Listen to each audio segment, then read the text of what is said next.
और बड़ी खबर इस वक्त आ रही है, लोकसभा स्पीकर को लेकर सत्ता और विपक्ष में सहमति नहीं बन पा रही है। अपना उम्मीदवार खड़ा करने की तैयारी में विपक्ष, सूत्रों के हवाले से ये बड़ी खबर आपको बता दें।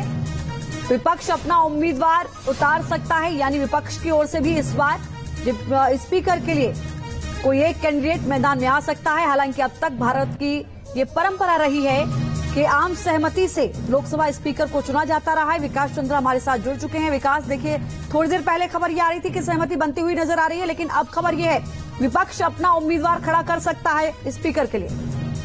देखिए, विपक्ष डिप्टी स्पीकर के पोस्ट को लेकर के, पद को लेकर के अड़ा हुआ है। विपक्ष का साफ कहना है कि संसदीय परंपरा है, उसे डिप्टी स्पीकर का जो पद है वो दिया जाना चाहिए। जबकि जो जानकारी आ रही है कि बीजेपी और एनडीए इस बात को मानने को तैयार नहीं है।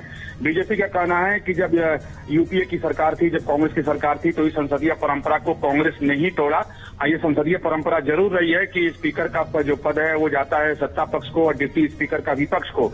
लेकिन बीजेपी का आरोप है कि इस परंपरा को कांग्रेस ने ही तोड़ा है, तो फिर अब कांग्रेस के लोग इसी मांग क्यों कर रहे हैं। तो इसी को लेकर रसाकसी चल रही है और विपक्ष ने अपनी स्थिति पहले ही साफ कर दी थी कि अगर उसकी बात नहीं मानी गई, यानी उसको डिप्टी स्पीकर का पद नहीं दिया गया, तो वो लोग भी अपने उम्मीदवार खड़े कर सकते हैं। और यही वजह है कि लगातार सत्ता पक्ष की ओर से विपक्षी नेताओं से संपर्क साधा गया और उनको विश्वास में लेने की कोशिश की गई। राजनाथ सिंह और जो संसदीय कार्य मंत्री है किरेन रिजिजू, इन लोगों ने बात की। मल्लिकार्जुन खड़गे से राजनाथ सिंह ने बात की, जिसको खुद राहुल गांधी ने स्वीकार किया। लेकिन राहुल गांधी ने आरोप लगा दिया कि खड़गे को दोबारा फोन करके राजनाथ सिंह ने नहीं बताया कि उनका स्टैंड क्या है।